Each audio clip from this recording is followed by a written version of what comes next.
Hola, hola, hola, hola, hola. Bienvenidos, bienvenidas, bienvenidos al Bisturí, diseccionando las derechas, un espacio para conversar y analizar sobre los principales pilares ideológicos de las derechas de nuestro continente, del continente americano, también sus redes extendidas a la península ibérica.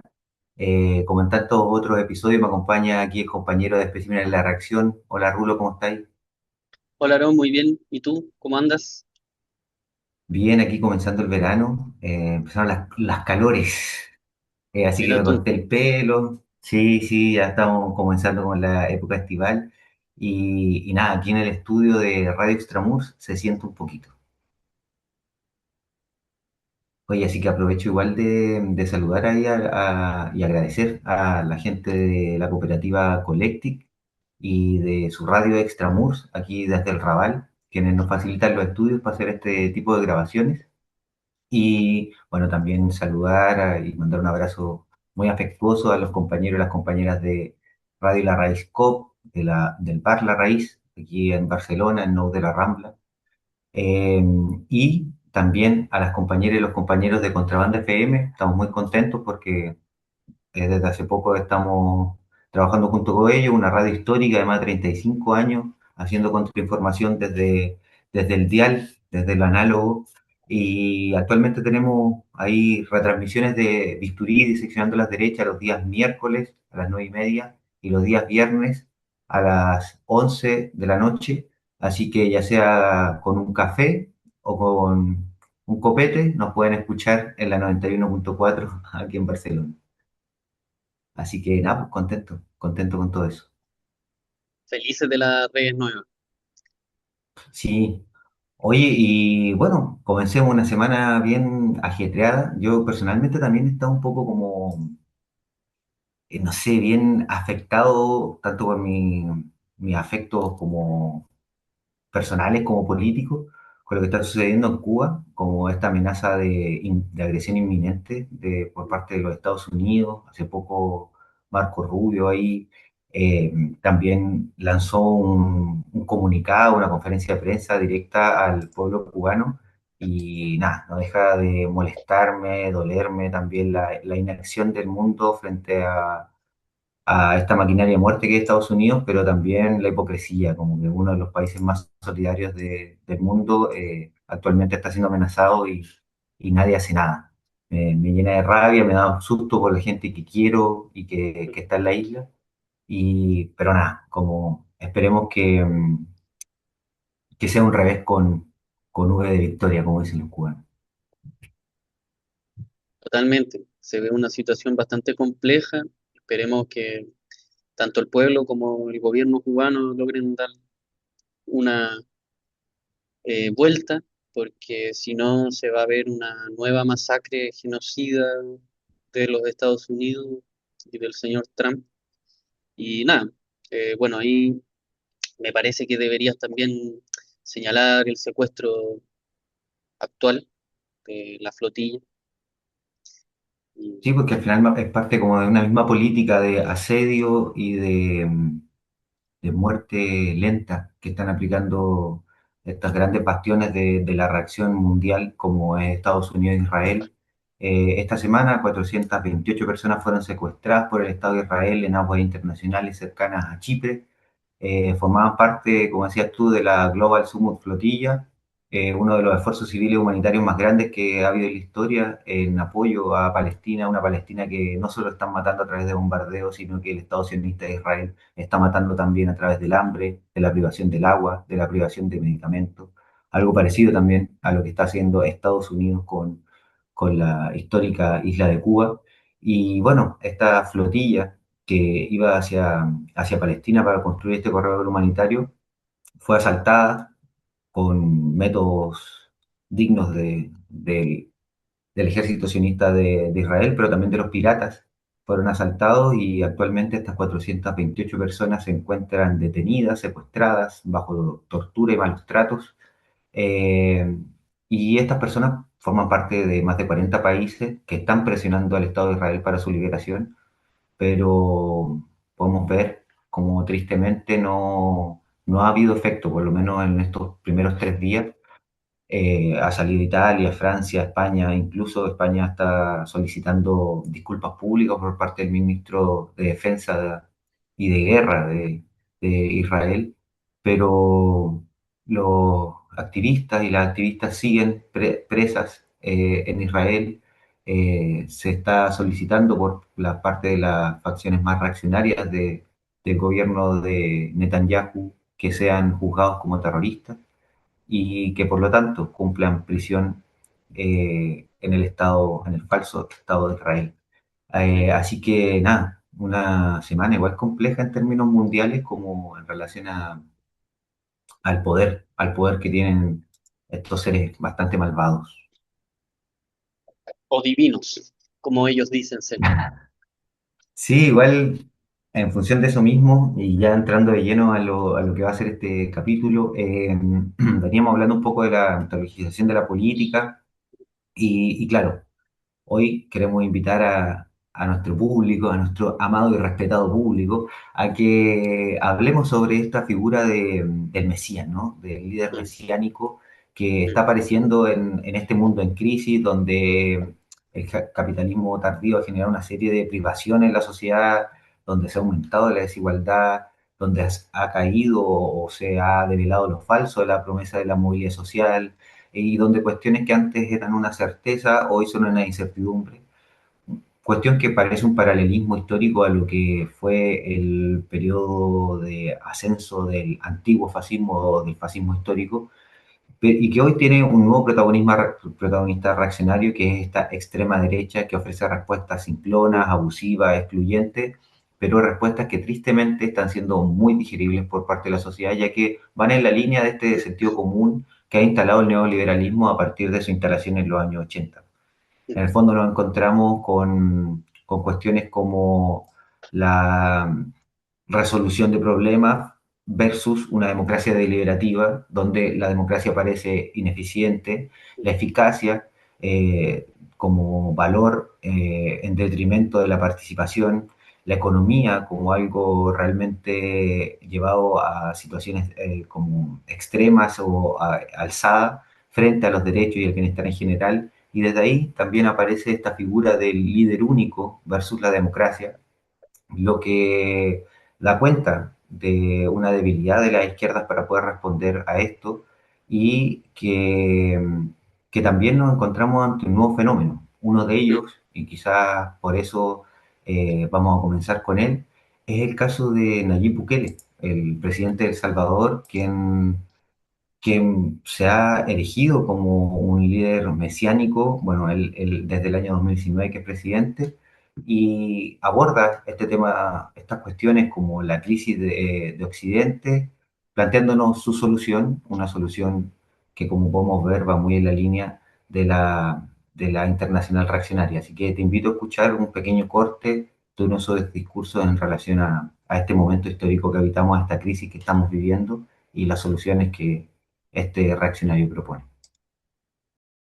En este mundo que cada vez más va hacia una crisis de valores, una crisis de principios, cada vez se aleja más de Dios, independientemente de la religión de cada uno. Este es un país que respeta todas las religiones e incluso respeta a los que no tendrán ninguna religión. No es una cuestión del Salvador, es una cuestión del mundo.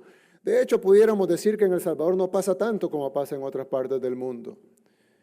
Y creo que es importante que a medida el mundo va hacia esas crisis, todos nosotros nos acerquemos más a Dios, de la manera que cada quien quiera hacerlo, y de la manera de la religión de cada quien o de la manera en la que personalmente cada quien se identifica. Bueno, como podíamos escuchar, ahí está hablando Bukele sobre este alejamiento de Dios, lo cual genera como consecuencia esta crisis valórica de Occidente.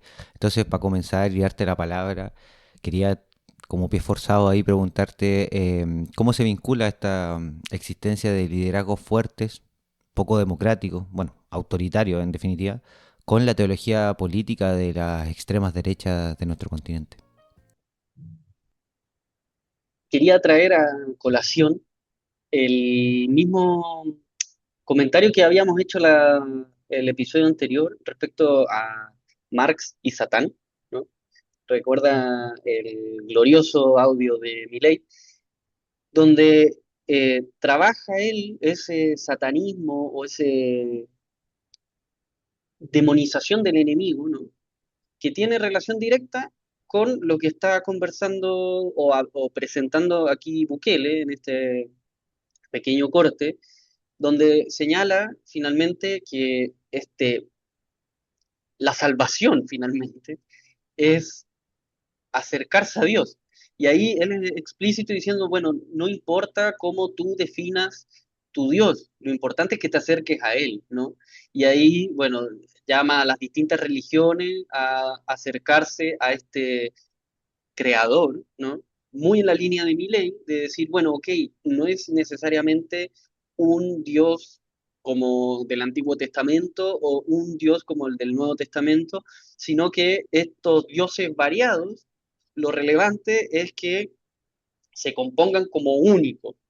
Y aquí voy a tratar de bajar un poco esta idea, decir, bueno, la relevancia es que volvamos esta sociedad, que como bien dice Bukele, está decadente en valores y está prácticamente en las ruinas, ¿no?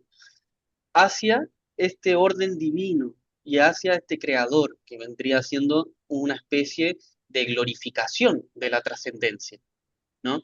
Esta trascendencia con mayúscula, que es muy de la línea de los tradicionalismos católicos de antaño, y antaño digo de los años 60, de los años 70, que disputaban directamente contra el materialismo, el marxismo, incluso el reformismo demócrata, etcétera, etcétera. ¿Por qué? Porque esta teologización del mundo o esta teologización de la política lo que permite es finalmente fortalecer la autoridad. ¿Por qué? Porque si no hay una autoridad religiosa, teológica, también se pierde en cierta medida esta jerarquía política, ¿no?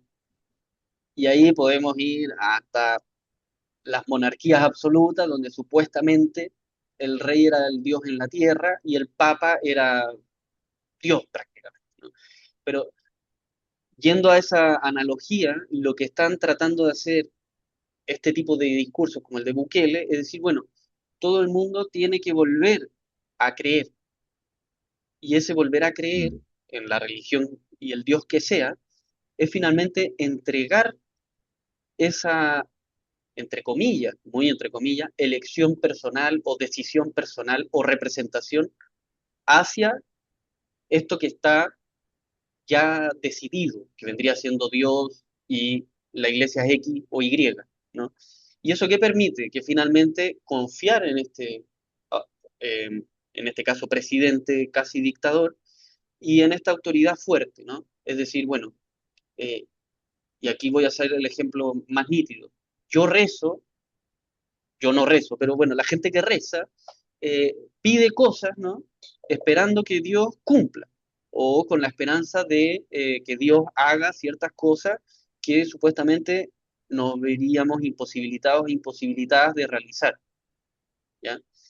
Y con esa esperanza tú entregas tu potestad de producir ese hecho, cualquier uno, no sé, espero que me vaya súper bien en el trabajo y qué sé yo. Bueno, eso tiene una relación lógica, si tiene cierta disciplina laboral o qué sé yo, que vas a poder, entre comillas, sin caer en la meritocracia absoluta, mejorar tus posibilidades, ¿no?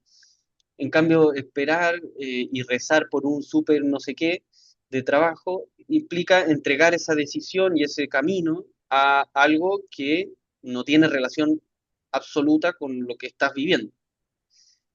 ¿Para qué digo eso? Mm. Porque finalmente es un punto antidemocrático, ¿no? Y ahí querías hablar, así que te dejo.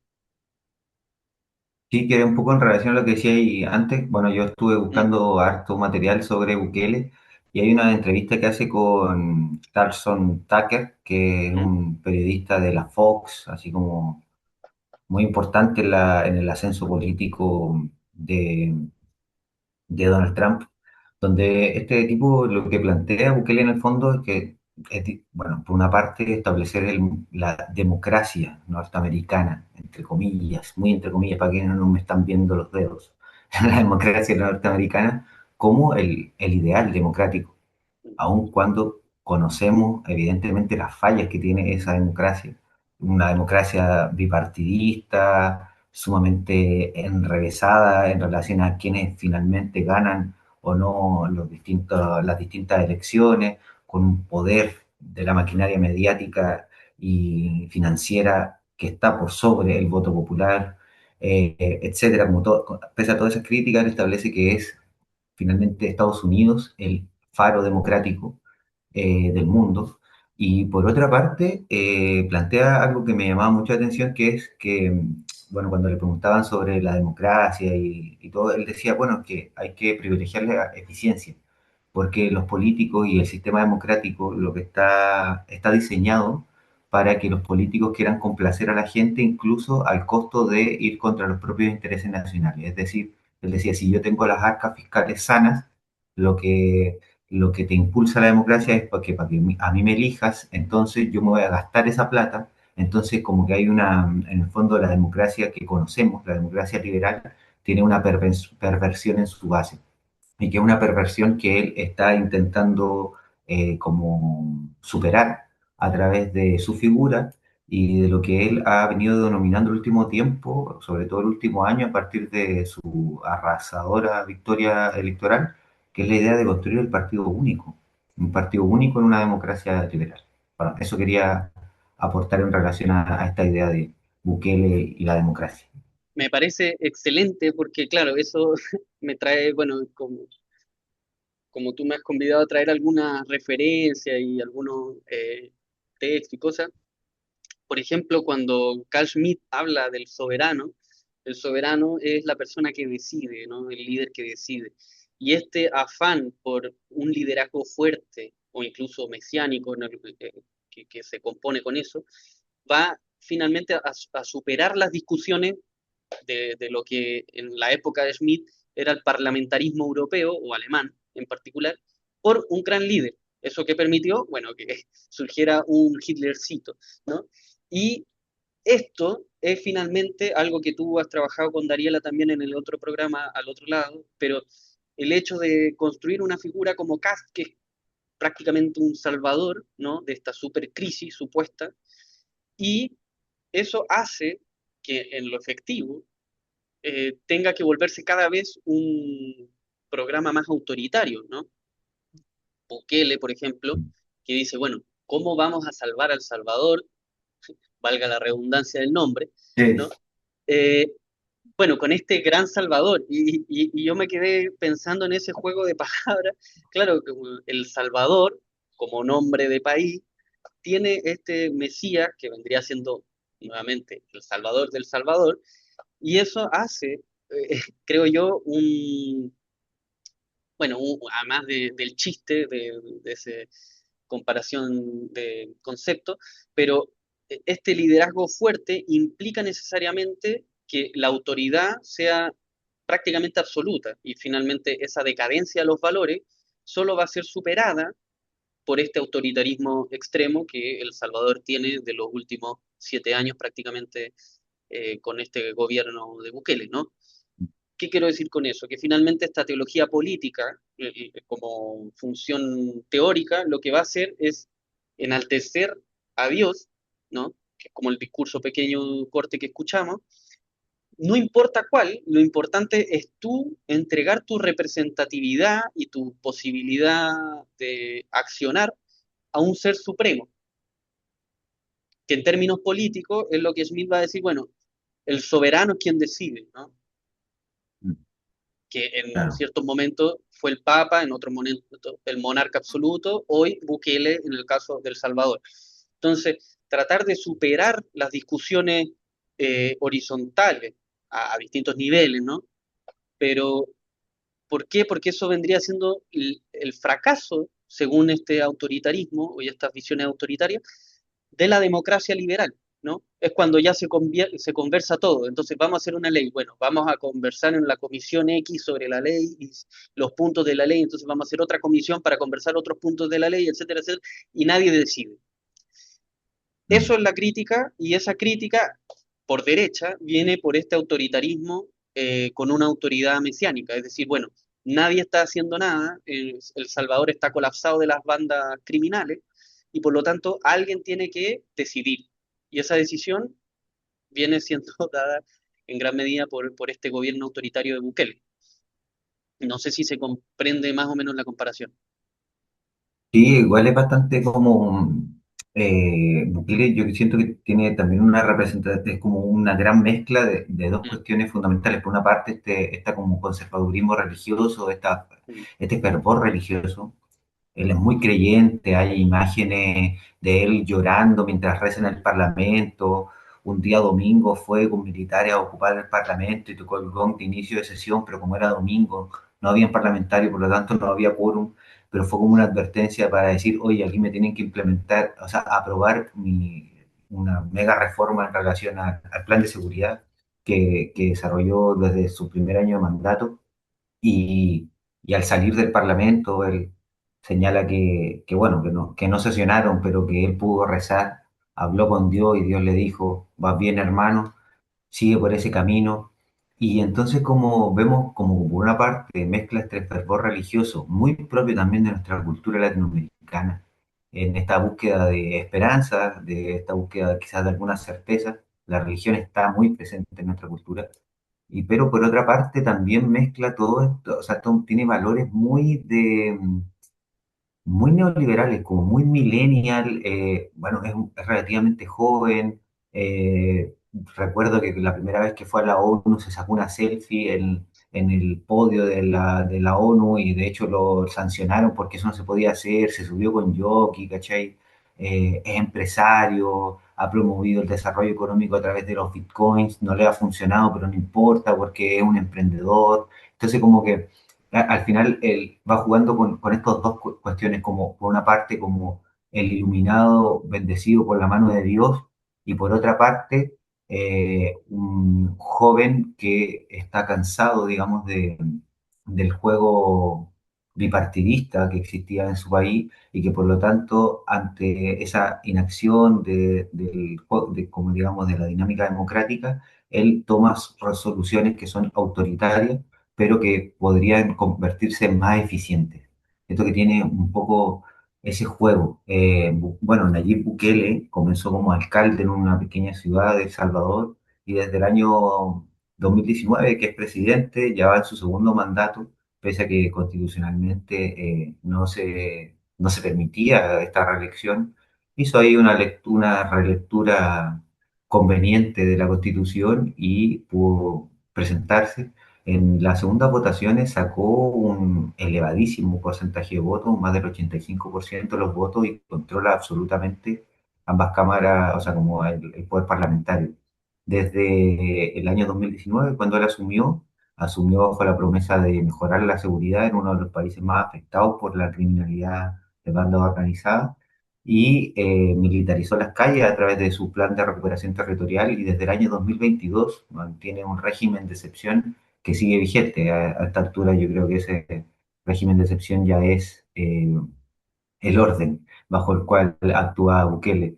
Eh, Vemos por una parte que ha construido distintas megacárceles, ha instalado también esta idea muy propia del Antiguo Testamento de ojo por ojo, diente por diente. Entonces, claro, los pandilleros, la gente que participaba de las maras o que incluso solo parecía participar de las maras, actualmente se encuentran en cárceles que no tienen ningún grado de privacidad, construida con como, gran cantidad de hacinamiento. La otra vez veía unos videos y son realmente impactantes la mega cárcel porque es puro fierro, entonces en el fondo no hay ningún punto de la celda donde los presos no se vean. Y básicamente esto tiene que ver con que él no cree, así como mucha gente no cree en la reinserción social. Bueno, los delincuentes son delincuentes y morirán delincuentes, por lo tanto que mueran dentro de la cárcel.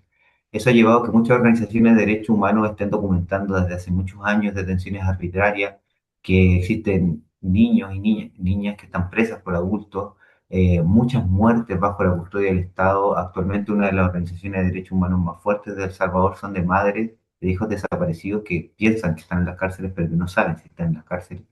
Y bueno, también esta brutalidad carcelaria amparada en esta idea de que no va a existir reinserción. En este sentido, bien parecido como al relato permanente de la derecha, como orden, mano dura, falta de libertad a costa de que, en el fondo, los buenos estén bien.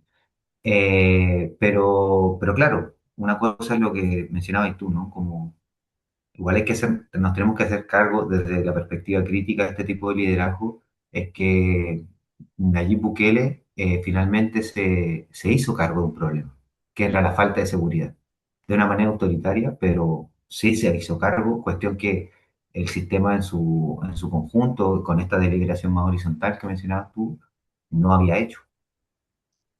Claro, y tenemos quería interrumpirte un segundito porque esta presencia divina a través de Bukele permite precisamente ese, entre comillas, perdón y decir, bueno, ok, jódanse con los derechos humanos, lo importante es mantener el orden, y ese orden va a ser porque este señor, que es un joven, eh, viene con la potestad y la autoridad divina, ¿no? O al menos eso es lo que ha tratado de ir construyendo.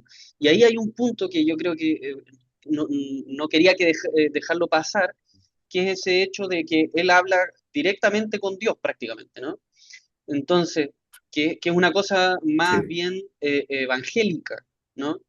Y en ese sentido permite también eh, que estos nuevos cristianismos o nuevas lecturas de los neopentecostales en particular, ¿no? Pero esta conjunción de un tipo súper, hiper tecnológico que ha sido llamado el presidente TikToker y qué sé yo, a una habla divina, ¿no? Un mensaje divino al mismo tiempo. Entonces, como tú tocaste el tema de que él es súper capitalista, neoliberal, se compone muy bien con ese tipo de cristianismo, ¿no?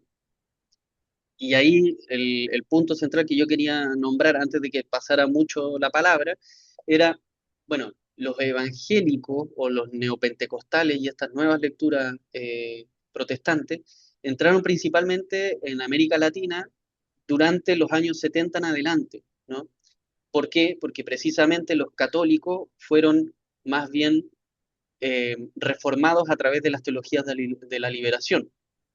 Y eso que hizo que los Estados Unidos de América, en particular a través de sus diversas iglesias, se incorporaran nuevamente al trabajo de base, por decirlo así, con las iglesias evangélicas, ¿no? Eso no quiere decir que toda iglesia sea necesariamente de derecha, pero hay una tendencia muy clara, especialmente en estos países centroamericanos, que las iglesias evangélicas son cercanas al neoliberalismo y por lo tanto también a una política de derechas. Y ahí tenemos el caso, por ejemplo, de Bukele, ¿no? Cuando habla de este Dios o de este creador de manera bastante amplia, es permitir precisamente esa diferencia de algo así como el pancristianismo, ¿no? Que permita no necesariamente tener una lectura única ni de la Biblia ni de Dios, sino esta, nuevamente que lo dije hace un ratito, de esta representación divina, ¿no? Y eso permite tener otras lecturas, como por ejemplo las diversas iglesias evangélicas actuales. Hay iglesias evangélicas de tendencia dark, conservadora, hay otras que iglesias evangélicas LGTBIQ+, tiene iglesia evangélica prácticamente para todos los públicos, dado la forma de difusión y de diversidad que tienen las iglesias evangélicas, ¿no?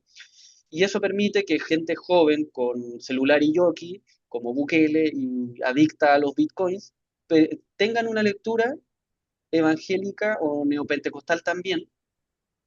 Y ahí, para cerrar la idea, eh, lo que se llama teología de la prosperidad, ¿no? Que vendría siendo este afán a partir de una relectura del Evangelio, que entre más prosperidad económica tú tengas, más cercano a Dios, y por lo tanto eso permite obviamente profundizar el neoliberalismo o el capital como idea divina, ¿no? Entonces eso permitiría, para cerrar la interrupción, justificar el endurecimiento de las libertades individuales o el endurecimiento de la seguridad del país. ¿Por qué? Porque tenemos que salvar, en este caso el país, de una crisis que es de seguridad, pero habría que preguntar quién la inventó, ¿no? ¿Cómo surgió? Mm. Y ahí entonces, claro, hay unos puntos todavía que deberíamos ir profundizando entre hoy y en los demás episodios de cómo surgen estos problemas. Porque claro, esa decadencia de valores no es que surgió de la nada, ¿no? Entonces, era un poco interrumpirte con eso, de decir, bueno, estas lecturas evangélicas neopentecostales surgen con más fuerza en América Latina precisamente porque el catolicismo, después del Concilio Vaticano II, se reforma en su gran mayoría y tiene tendencias más bien comunitarias o inclusive izquierdizantes en algunos casos, como por ejemplo fue la defensa de los derechos humanos en prácticamente todas las dictaduras latinoamericanas. Oye, sí, en función de lo que me estáis diciendo, me acordé y voy a poner aquí un corte de Bukele agradeciendo a Dios por su reelección. Logramos, logramos lo inimaginable y lo hemos hecho acá, pero no con nuestra fuerza ni con nuestra inteligencia, sino únicamente con la gloria de Dios y con la sabiduría de Dios. Los milagros que hemos visto en este país no son pocos. Y si Dios así lo desea, vendrán muchos más. Bueno, ahí escuchábamos a Nayib Bukele planteando algo que a mí me pareció al principio un poco ofensivo, es decir, como que yo haya ganado con el 85% no es porque ustedes sean inteligentes ni porque yo sea muy bueno, sino que todo esto es gracias a Dios. La gente respondió con gran fervor a esta frase, así que asumo que no les pareció ofensivo, pero plantear que en el fondo que era Dios el que lo ponía ahí y no el pueblo, me pareció bastante denigrante. Pero por otra parte, como que a partir de esto mismo pensaba y decía, bueno, Bukele igual se ha configurado o se ha posicionado como un presidente bastante, al principio bastante atípico, yo bastante referente a nivel latinoamericano, porque hizo algo que la democracia y los partidos no habían podido hacer. Y en este sentido, creo que no podemos llevar el debate a cuestiones simplistas como decir, bueno, todo se justifica porque redujo la violencia, que es una realidad. Y por otra parte, tampoco podemos decir, oye, no se redujo la violencia. Yo creo que para abordar un poco el fenómeno hay que pensarlo en esta dimensión de hasta qué punto las extremas derechas actuales, estos reaccionarios, están dando respuesta a las crisis de nuestra sociedad. Y creo que tiene mucho que ver con lo que venía planteando anteriormente, como es una crisis que es una crisis del capitalismo y es finalmente una crisis también del neoliberalismo, pero que están tratando de resolver y encauzarla dentro de un capitalismo aún más radical y aún más autoritario en este sentido. No sé, Bukele parece como el ejemplo perfecto de este mesianismo autoritario, porque se desprende un poco de las iglesias, pero toma algunos valores fundamentales de ellas. Y no sé qué te parece a ti, pero a mí me parece que es un tipo de discurso bastante peligroso. Totalmente. Bueno, lo que te había comentado del hecho de quién crea la crisis, ¿no? Y dicen que las maras, al menos, habrían surgido en los Estados Unidos a partir de los exiliados salvadoreños y que luego volvieron al país y como ya tenían disputas entre las maras en Estados Unidos, volvieron al país, se empezaron a dividir y todo lo demás. Pero al final de cuentas, la violencia, el narcotráfico y todo ese capital que se mueve entre las armas y las drogas es movido por quién. Bueno, los archivos Epstein, por ejemplo, mostraron prácticamente quién se beneficia de todas estas cosas, ¿no? Que son los mismos dueños del mundo que crean las guerras y venden las drogas. Eh, en ese sentido, por ejemplo, pensando en la cocaína, cuando entra a Chile, uno de los mayores beneficiarios fue Pinochet y y sus amigotes, ¿no? Mm. Y eso se muestra tanto en las series narcos como en los documentales más serios, como en las investigaciones académicas sobre las drogas y las armas, ¿no? ¿Y eso qué quiere decir? Es que finalmente esa crisis que El Salvador estaba viviendo no es porque surge de la nada, ¿no? Finalmente hay unas condiciones históricas que hacen que la violencia haya existido realmente y Salvador pase de ser el país donde supuestamente había más muertos por año a uno de los países más, entre comillas, seguros. Eso significa que se volvió un campo de concentración, tal vez, ¿no? Porque claro, está todo el mundo encerrado, por decirlo de manera simplista, y están destruyendo todos los símbolos narco, pero también populares, ¿no? Hay un límite que muchas veces no se logra identificar. Volviendo, por ejemplo, a otros casos, cuando comienzan las inmigraciones ilegales, en el caso más violento, también muchas veces son convidadas a los países, ¿no? Para producir una violencia que no existe previamente. Y luego entonces tú vendes seguridad. ¿Qué quiero decir con eso? Que esta crisis del Salvador no necesariamente es una crisis de algún tipo de ideología diferente a la de derecha de Bukele, ¿no? Sino que puede ser Mm. precisamente lo que permite que alguien como Bukele cree este experimento autoritario, ¿no? Y venda eso como un modelo a seguir en los otros países. Ecuador, por ejemplo, ha sido uno de los países más precarizados de la última década y claro, tiene un eh, gobierno autoritario, tiene muchas muertes que hace 10 15 años Ecuador no tenía un gobierno más bien progresista con un Estado o una participación plural, ¿no? Y ahora se volvió un gobierno autoritario y uno de los países de América Latina donde el tráfico se mueve a diestra y siniestra, ¿no?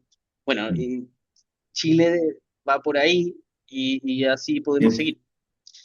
Entonces, claro, este 85% de los votos o ese significativo apoyo a Bukele hace sentido, pero en realidad demuestra hasta cierto punto que ese horizonte del partido único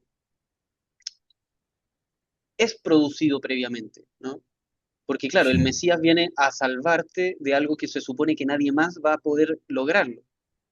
Y, y ahí, bueno, podemos esperar la segunda Sí. venida de Dios, ¿cachai?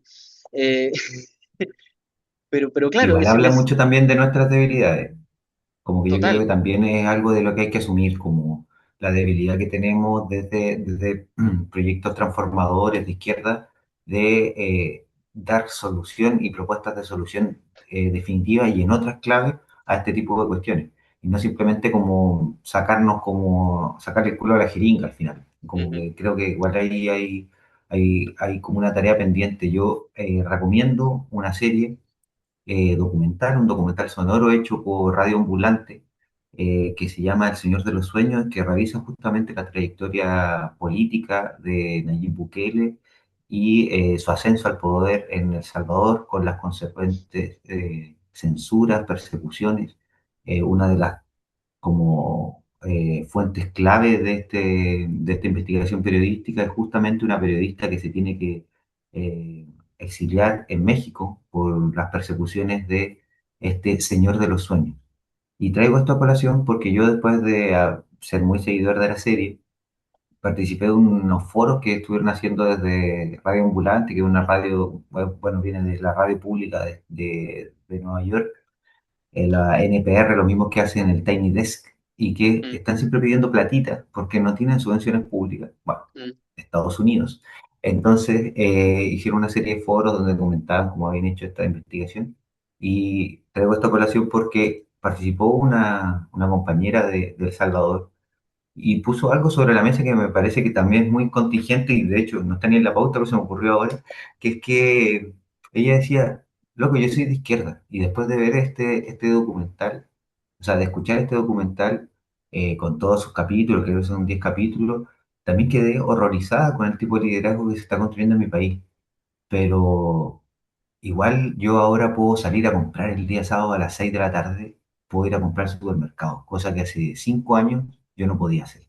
Entonces, como en el fondo sí, estamos viviendo bajo una dictadura, bajo un régimen de excepción, donde por arriba está Nayib Bukele transando básicamente con las mismas maras, pidiendo extradición a Estados Unidos y haciendo un juego ahí bastante macabro, pero el pueblo, en el fondo, hoy sí tiene cifras de seguridad que son sustancialmente mejores.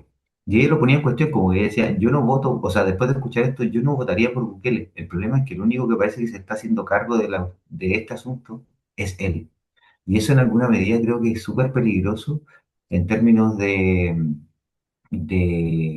como posibilidades de que la reacción triunfe, como me parece muy peligroso, como que hay un campo fértil ahí que gente como Bukele, con sus propias habilidades, digamos, está sabiendo explotar de muy buena manera. Claro, ahí me parece a mí que es efectivamente lo peligroso de que un gobierno autoritario lo haga bien, ¿no? Y tenga cierta legitimidad. Y por eso, claro, los componentes religiosos, para volver un poco en el hilo conductor, son súper relevantes. Porque, claro, es un tipo que junta juventud, tecnología, avances, seguridad, religión, simpatía, el tipo simpático, o sea, no es un tipo desagradable. Podemos ser contrario a la ideología, al gobierno y todo, pero no parece un tipo así eh, petulante, ¿no?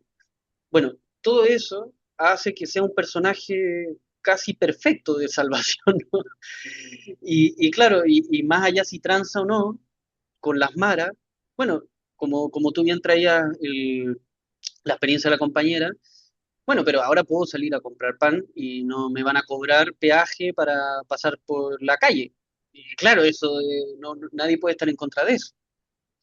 Y en ese sentido, él ha ido construyendo su legitimidad en función también de este discurso eh, teológico-político, si es que seguimos en esa línea, pero al crear toda esta aura religiosa, ¿no?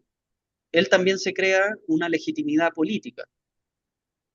¿Por qué? Porque incluso en la sala de conferencias de él tiene al Papa, si no me equivoco, como fondo, siempre tiene las banderas y los símbolos nacionales. Entonces hay una construcción escenográfica de legitimidad de él, de la religión, y también, por lo tanto, de su gobierno como algo tocado por el Salvador, ¿no? No el país, Sí, sino el Mesías.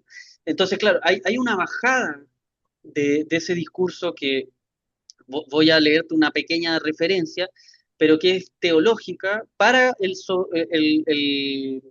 él, que vendría siendo el presidente, o quien decide.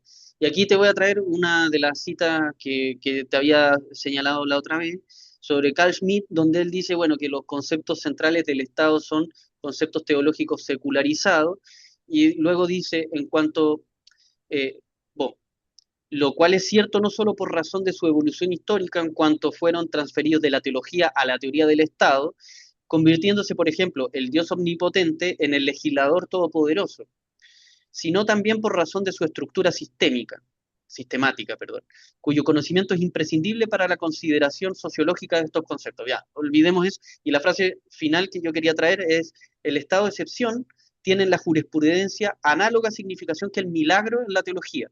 Es decir, cuando Dios, Jesús, reproduce los panes o convierte el agua en vino, que vendría siendo algo milagroso, ¿no? Es más o menos como Bukele pasa de un estado, el peor estado en seguridad, que vendría siendo El Salvador, el país más violento del mundo prácticamente, a el estado más seguro y más tranquilo y con menos muerte dentro, al menos de América Latina, ¿no?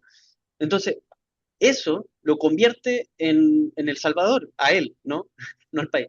Eh, Finalmente, él consigue un milagro no solo económico, porque cuando perdió la economía de las bitcoins, ahí podríamos cuestionar esa parte, pero sí un milagro Mm. de lo cotidiano, es decir, bueno, como yo, que vivo en X lugar del Salvador, a las 6 de la tarde me tengo que cerrar en la casa porque ya salen las maras, se toman todas las calles y no puedo salir nunca más, a poder salir de noche a tomarme un café en la casa de alguien amiga, ¿no? Entonces, eso ya obviamente es una transformación social increíble para bien, ¿no? Y entonces, claro, Mm. obviamente le das legitimidad a un gobierno, inclusive si ideológicamente estás en contra, pero te permite una mejoría en la calidad de vida. Y eso solo puede ser, si es que no se entiende como la materialidad del asunto, un milagro. Porque claro, él presenta permanentemente su discurso como, bueno, pasamos de lo peor a algo que es muy bueno. Y eso Mm. siempre lo presenta como un Ah, milagro. aquí voy a poner el corte, pero no lo voy a poner ahora, pero voy a poner el corte. No, no, dale. Oye, Entonces, sí, y claro, sí, dale nomás, dale, dale.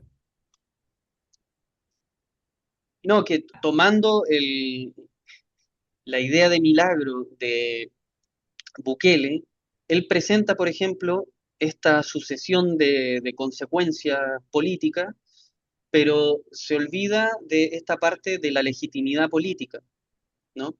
Entonces, claro, finalmente, esta construcción del discurso de él como un presidente milagroso, finalmente él hace un milagro, es precisamente esta composición entre lo religioso y lo político, ¿no?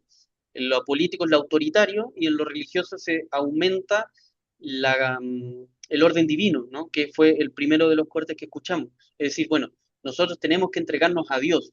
Él sabrá lo que va a hacer. Y traducción, nosotros nos entregamos a Bukele porque él sabe lo que está haciendo y es para el bienestar de todo el mundo. Ok, y en términos prácticos, medio que funciona, porque el comentario, por ejemplo, que tú traías es ese, es decir, bueno, yo odio a este tipo, odio el autoritarismo, pero en la vida cotidiana me está funcionando. Y ese es un problema gravísimo, porque se usa como ejemplo a América Latina, es decir, bueno, vamos a dejar que los narcos y las bandas criminales gobiernen los países para luego traer el autoritarismo como única solución posible. Y justamente en relación a eso, justo en función de lo que estás planteando, estoy pensando en Chile, como en todo este proceso de instalación del crimen organizado que sucedió durante quizás las últimas 2 décadas o la última década, cómo en el fondo durante el gobierno anterior se intentó implementar unas políticas de mejoramiento de las policías, de sus capacidades como tecnológicas y todo, y que actualmente el gobierno que es el gobierno de la seguridad, lo que está haciendo es desarmar justamente todo ese entramado. Como en el fondo lo que están buscando las derechas a nivel continental es instalar este sentimiento que por las mismas maras y todo lo que tú contabas en relación a la historia de las pandillas salvadoreñas, se instaló, digamos, durante los años 80 ahí en El Salvador, como este mismo modelo están intentando instalarlo en todos nuestros países, en Chile, en Argentina, en Ecuador, y en el fondo en la búsqueda también de que aparezcan estos líderes mesiánicos, ¿no? Como eso está, pareciera de perogrullo ahora. Es terrible porque, por ejemplo, la situación argentina, donde tiene el aumento de la pobreza a 1000 por hora, es obvio que va a traer crimen, es obvio, o sea, porque finalmente cuando te falta para comer, ¿vas a hacer qué? Bueno, te salvas, ¿no?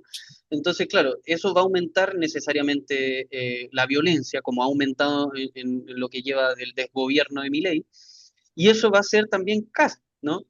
Como ha hecho Ecuador y como con el ejemplo mesiánico de este Bukele, ¿no? Entonces, claro, la única solución va a ser una verdadera mano dura en algún minuto, como el ejemplo que estamos planteando. Pero esa mano dura va a ser finalmente la implantación del discurso de Cast, que no hizo, ¿no?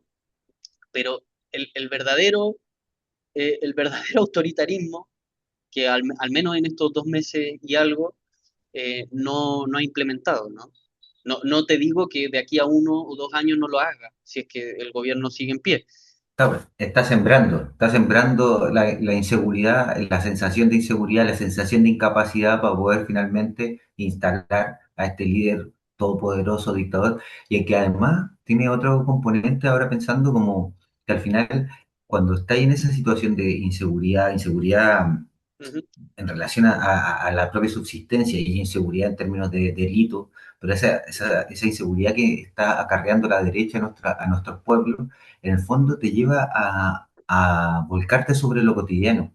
Entonces, la gente, el 85% de las personas que votaron en El Salvador, ujú, no es que sean tontas, es que están pensando en, oh, puedo salir el día sábado a tomarme un copete, puedo salir ujú, sin problema, ya, mi hijo no va a ser reclutado por las maras porque las maras están todas en la cárcel.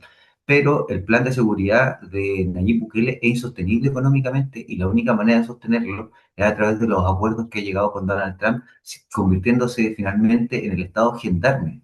Los, para gente que no lo sabe, los migrantes que son capturados por el ICE, por la policía antimigrante de yanqui, Donald ujú, Trump, son deportados a El Salvador. Hay mucha gente que fue capturada en Estados Unidos porque fue a comprar al supermercado, lo descubrieron con rasgos latinos hablando en castellano, lo agarró la policía y lo mandaron deportado a El Salvador y ni siquiera existen registros, hay gente que ni siquiera sabe dónde están sus familiares y finalmente eso generó un acuerdo entre el gobierno de Estados Unidos y El Salvador para que haya una transferencia directa de dineros hacia El Salvador a ujú. cambio de que mantenga, digamos, a los presos que está tomando Donald Trump. Entonces, también ahí hay otro juego que es como elegimos un líder único, que este líder único sabe lo que hace, yo me concentro en lo que alcanzo a ver,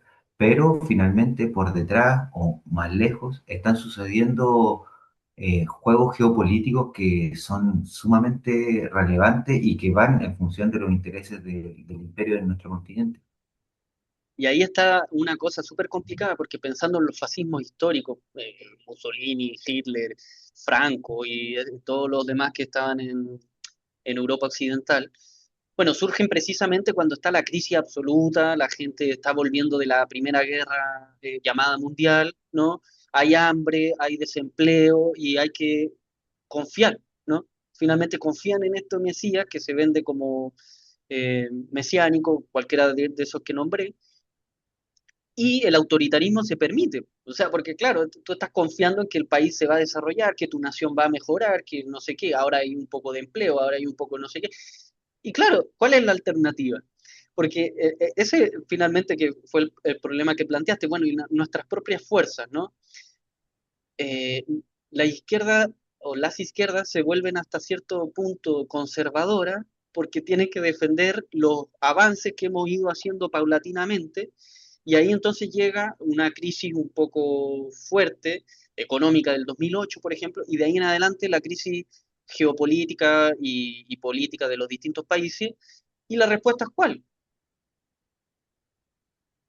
Entonces, claro, A ver, con eso no la queremos respuesta. decir de que no hay alternativa, pero tenemos que buscar una alternativa para poder responder a este tipo de mesianismos políticos, no con un mesianismo necesariamente, pero con otras formas de relacionarnos, porque finalmente el tejido social vendría siendo lo que permite seguridad, ¿no?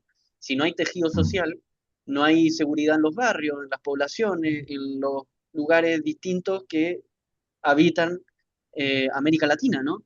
Entonces, ahí sucede que le entregas la potestad y la autoridad a la misma persona que vendría siendo un Bukele, un Cast o quien sea. Y ahí, claro, no es que el pueblo esté equivocado, es que el pueblo quiere respuesta y es lo que conoce. Y ese es el problema. Mm. Falta, claro, Sí, educación, salud, bla, bla. sí, no, y súper importante lo que estás diciendo tú en términos de los paralelismos históricos, como tenemos como en términos de similitud histórica esta gran crisis, la gran crisis del capitalismo, que fue en el fascismo histórico el tema de la guerra, pero que actualmente se traduce en la crisis del 2008, que ha tenido distintas subcrisis posteriores, pero en el fondo estamos en un momento donde el capitalismo está en crisis. que la derecha nos vende como una crisis valórica, pero que en realidad es una crisis del capital. Y si vamos a otro paralelismo histórico, los fascismos nacen después de que el movimiento obrero no tuviera la capacidad de conquistar el poder, salvo en Rusia. Entonces, resulta imprescindible en estos tiempos buscar esas alternativas, buscar esos caminos, porque si no, finalmente el malestar que genera el capitalismo va a ser capitalizado, digamos, por las mismas fuerzas de la reacción. Eso es lo que nos ha enseñado la historia y al parecer es lo que se está prefigurando, ¿no?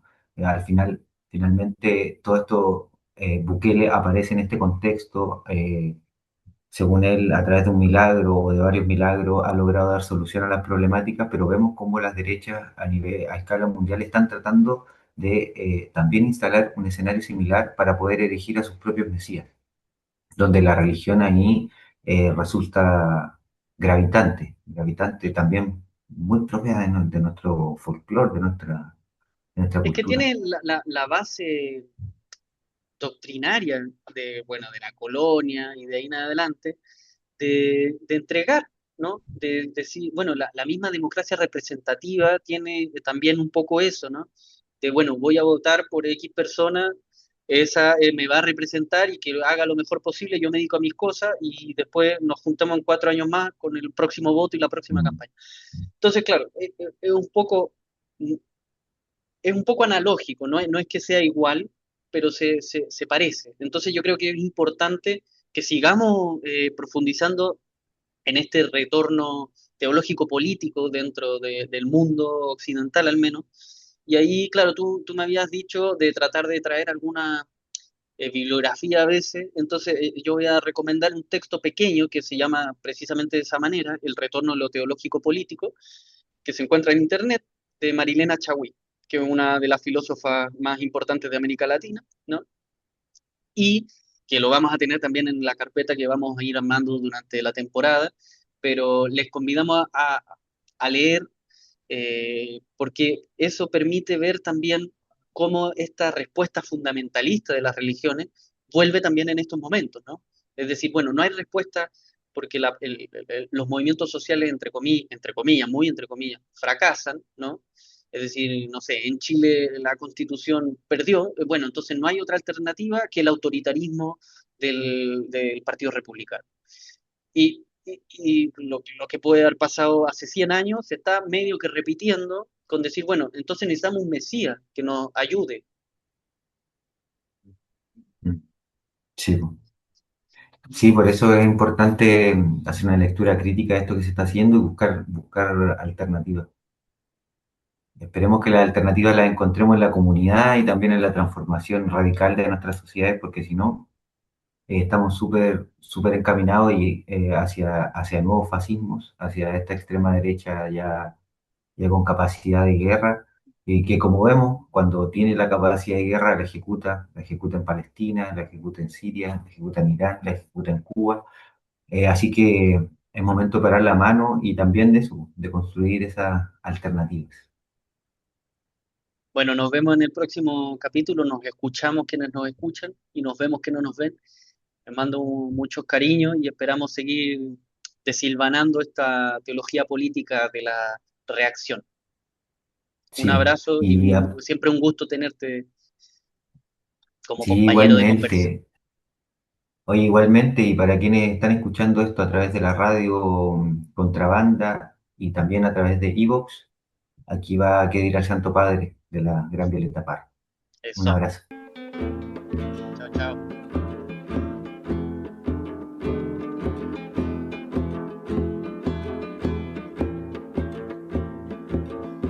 Miren cómo nos habla de libertad, cuando de ella nos priva en realidad.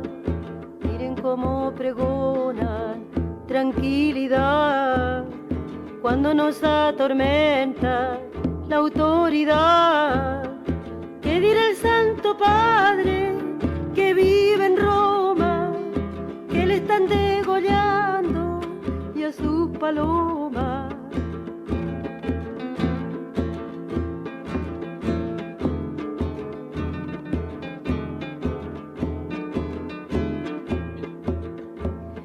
cómo nos hablan del paraíso, cuando nos llueven balas como granizo. Miren el entusiasmo con la sentencia, sabiendo que mataban ya la inocencia. ¿Qué dirá el Santo Padre que vive en Roma, que le están degollando y a sus palomas?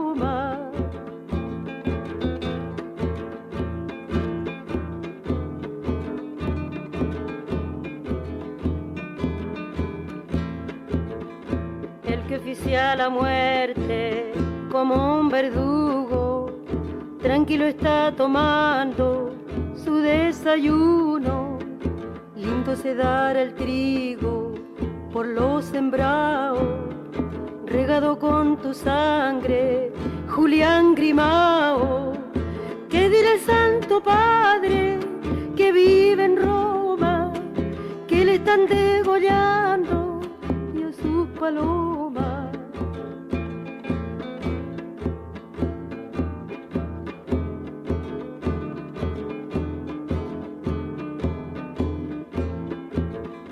Entre más injusticia, señor fiscal, más fuerza tiene mi alma para cantar. Con esto se pusieron la soga al cuello, el sexto mandamiento no tiene sello. ¿Qué dirá el Santo Padre?